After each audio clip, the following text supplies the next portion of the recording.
Welcome to episode 8 of the Weekly Stash. My name is Stephen McGauley, and with me as always is Ed Garrett and Joseph Gagel. How we doing, guys? Doing Hey great. guys, Exciting week with our voting finally wrapping up here of March Madness, DC versus Marvel.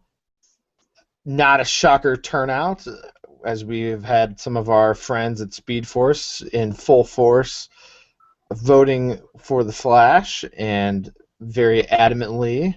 So glad to see some diehard fans out there that are still holding on to some of our classic heroes. So Ed, why don't you let us know, without further ado, what the final outcome was for the DC versus Marvel March Madness Shootout. Well, the final outcome was Barry Allen is our champion. In the end, he got nearly two-thirds of the over 15,000 votes cast in the final round. Now, what we found really, in starting this, we thought it was going to be a strict popularity contest. It turned out to be one that was just as much, how ardent are your fans? How much are they willing to keep coming back and casting votes and keeping on making their voices heard in large numbers from even small numbers of folks? But we had several hundred folks coming over from Speed Force. We had quite a few folks coming in. The first day, it looked like Captain America was going to pull it out. He was leading for quite some time, but over the last couple of days, Barry just pulled away big time. So the good thing here is we certainly did not have the typical expected outcome. It was not a Batman-Wolverine final. In fact, Batman was out day one from a large group of folks who backed Power Girl all the way through beating Wally West. So, but in the end, 10,180 votes for Barry Allen and 5,262 votes for Captain America. Quite the turnout. We were very happy to have all these phenomenal people voting day in and day out. So it was a cool turnout, but like you said, it really came down to who had the most diehard fans. And you know what? That's great.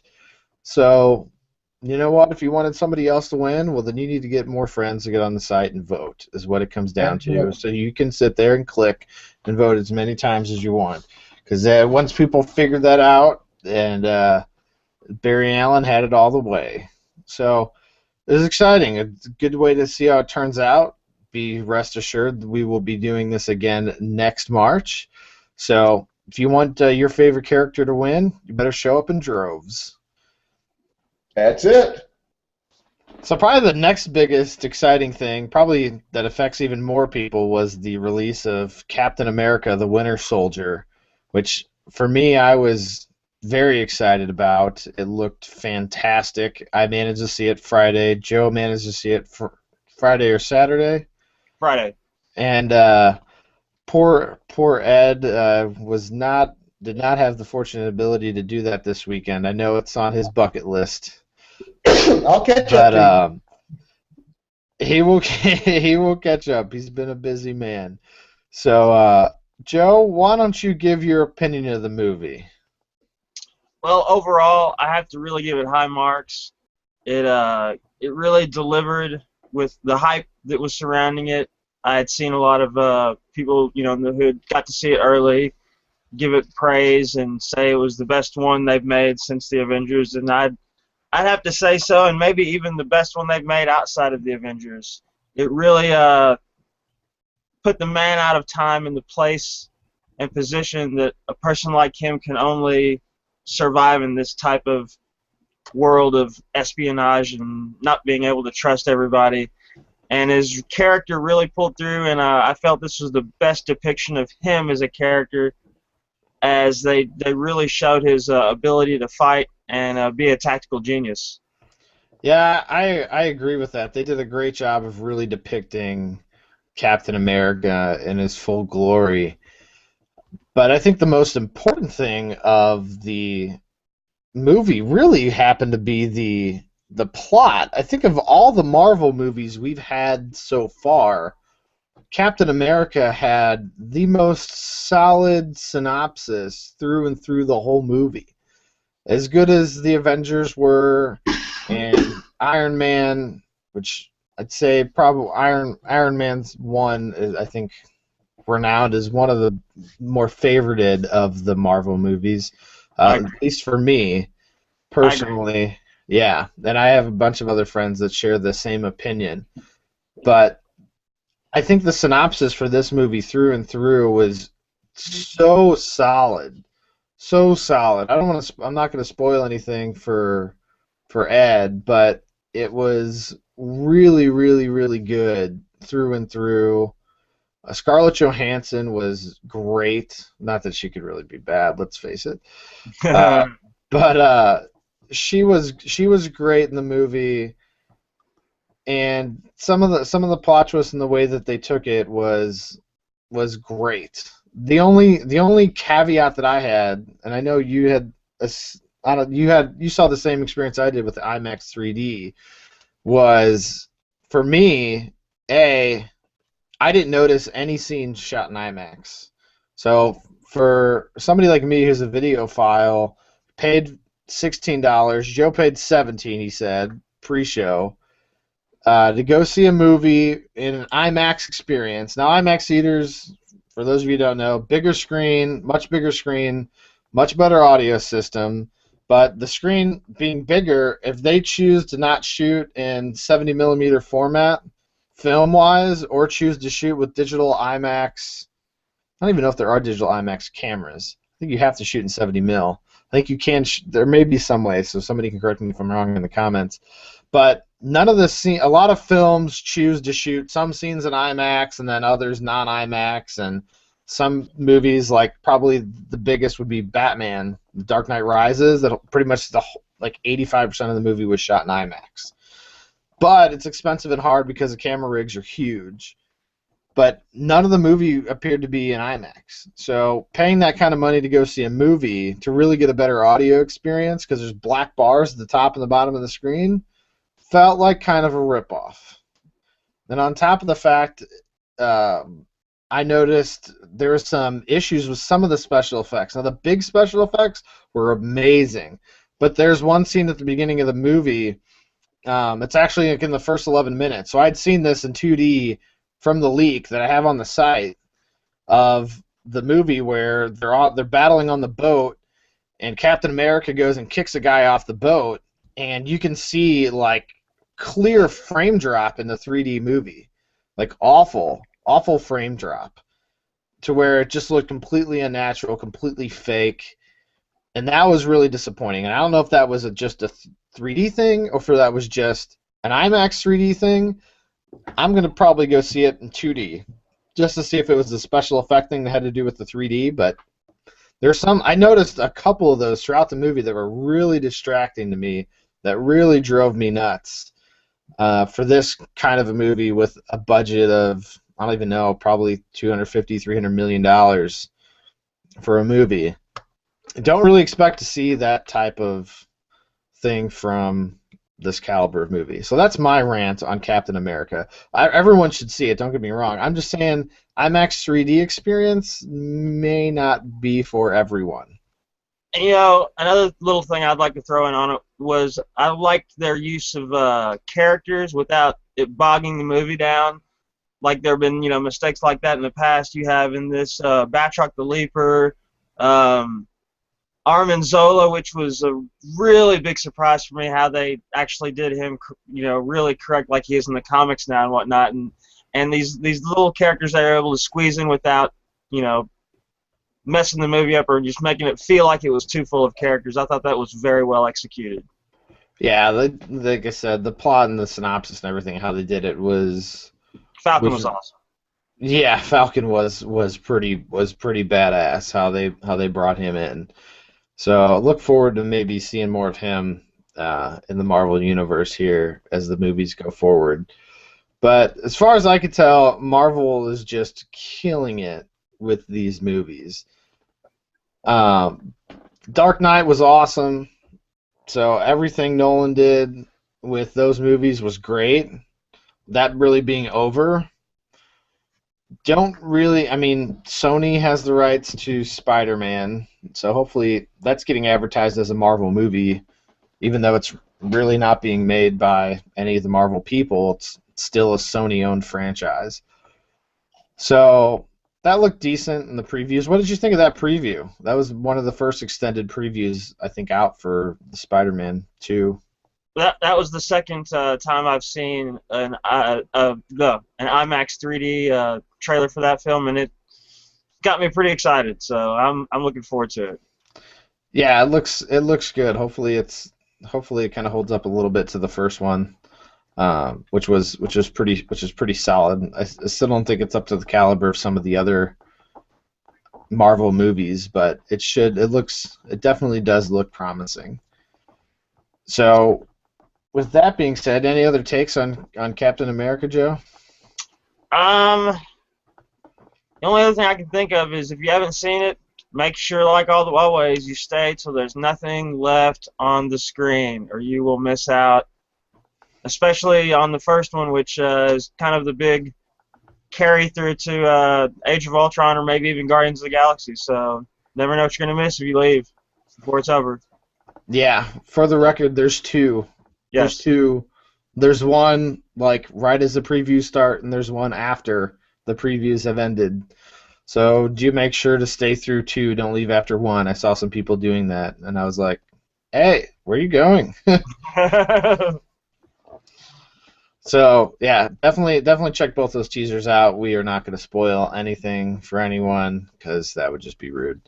So maybe we'll follow up on those. Maybe we'll give people next week. So if you haven't seen it by the end of next week, we're going to you're forewarned. So get out there and see it because it's really freaking good. But Ed, what did you have this week in comics, and what do we have coming up next week? Last week, my favorite one was Detective Number 30. I'm a big fan of Francis Manapul and Brian Buccellato, who have been, since the New 52 began, they were on The Flash for the first many issues, and are just taking over The Dark Knight on Detective. They have a very unique art style, a very unique storytelling style. And for this book, they wanted to take what they call the cinematic approach, meaning there's not a lot of captions, there's not a lot of thought balloons, internal monologue, those kind of things going on. You're seeing the action, you're seeing the actual voice of the characters, and that's pretty much it. And so much as what they did in The Flash, although they did have more captions over in The Flash, the commonality between the two is that they let the art drive the story to a greater extent than most comic books do. A lot of times you have art that looks good or art that complements the script. The art in their books is part of the script. If you don't read the art, you're missing half the story. And they have some dramatic use of page layout and some amazing poses they put Batman and some of the other characters into. This is one of those that you just want to hang on the wall. In fact, the cover looks like a movie poster.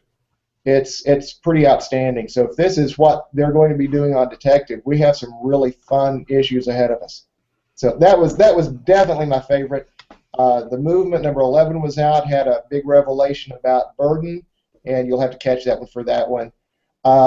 And Turok, the Dinosaur Hunter, one of the Gold Key characters, Greg Pak, who does Batman Superman for DC and several other issues, is doing a bang-up job on Turok. And then Veil number 2 is out from Greg Rucka, who does a lot of DC writing and other writing. And I could highly recommend those that came out this past week. Coming up this week, Batman number 30 starts the third leg of the year-long 0-year arc. And there's been 4 issues in each arc. And this starts Savage City. The Riddler has really been brought back as a very awesome, scary kind of villain here, someone who has really put Gotham City in ruins. And so it'll be interesting to see where they go. Justice League 29, Cyborg, and the Metal Men. I'm an old Silver Age fan. I was big on the Metal Men. They're going up against the Crime Syndicate. Wonder Woman 30, the Amazons are back. They had been transformed into snakes by Hera some time back. They're back and ready to fight. And Sinestro gets his own comic with issue number 1 coming out. Over at Dynamite, they've got Flash Gordon 1 coming out. And it's a new take on Flash that's actually Flash Gordon that's really good. And Magnus Robot Fighter, another Gold Key character. Fred Van Lente is doing a fantastic job. That's good. And then Valiant has the end of the Mission Improbable link up between Bloodshot and Hardcore and Archer and Armstrong. And that's pretty awesome. And then Unity has Dr. Silk, who's an old Ninjak villain, coming back in, and you get a little bit more about his plans for this week. So pretty interesting week coming up. Awesome. Look forward to all of that. Yeah. What's going on in the Marvel universe?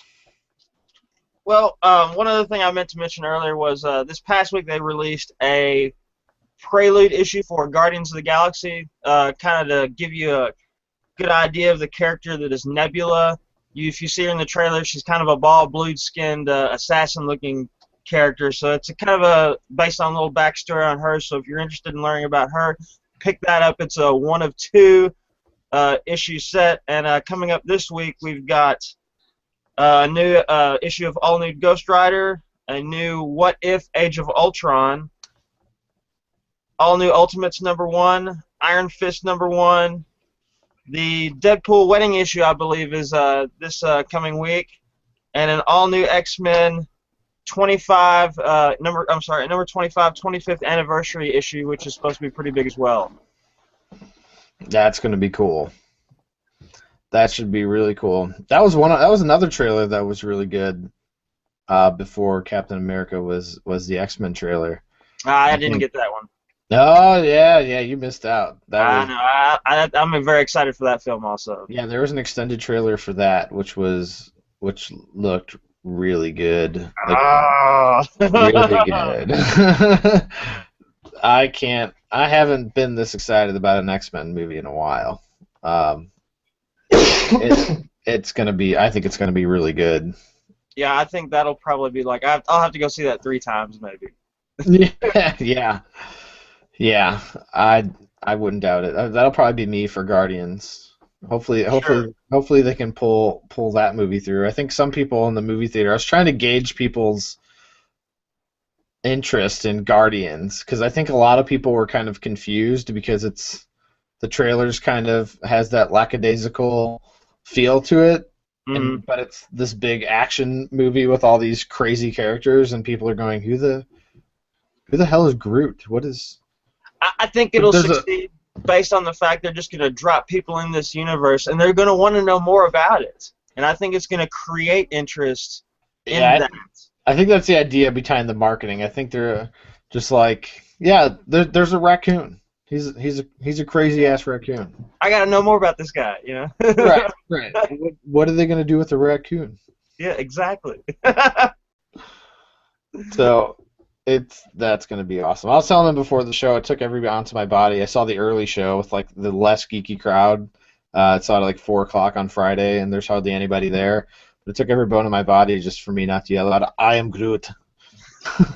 Because it looked so awesome. Like they did such an amazing job creating Groot. It's going to be great. So that's what I'm looking forward to the most coming up here. That's one of my big summer blockbusters. So anything else from you guys you want to plug this week we got going on? I think I'm pretty clear for now. Awesome. Well, thanks everybody for joining us this week for the Weekly Stash. We appreciate it. If you want the full review on Captain America, Joe's got the article up on tmstash.com. But we will see you again next week. Keep reading the Stash. Thanks a lot. Thanks.